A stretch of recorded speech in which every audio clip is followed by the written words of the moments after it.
Hello friends, welcome back to my channel tips make simple. இன்றைக்கி ஒரு breakfast recipe பார்க்க போகிறோம். எல்லாருக்கும் ரொம்ப ஃபேவரேட்டான பேன்கேக், ராகி பனானா பேன்கேக் பார்க்க போகிறோம். வாங்க எப்படி செய்யலான்னு சொல்லிட்டு பார்க்கலாம்.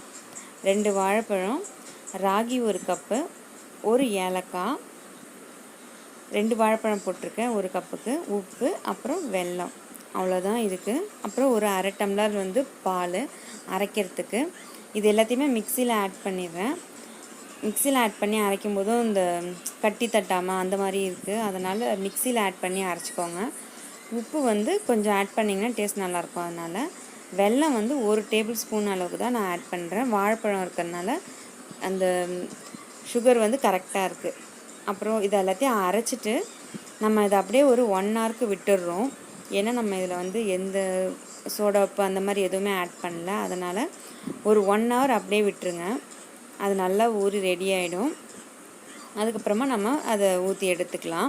நீங்கள் தோசைக்கல்லில் ஊற்றும் போதும் தெரியும், இந்த மாதிரி நல்லா ஓட்டை ஓட்டையாக வரும். இதை மூடி சுடுங்க. மூடி சுட்டும் போதும் நமக்கு சீக்கிரம் வெந்துடும். சாப்பிட்றதுக்கும் கொஞ்சம் சாஃப்டாக நல்லாயிருக்கும். அவ்வளோதான், நம்மளோட ராகி பனானா பேன்கேக் ரெடி ஆகிடுச்சு. ரொம்ப ஈஸியாக செஞ்சிடலாம்.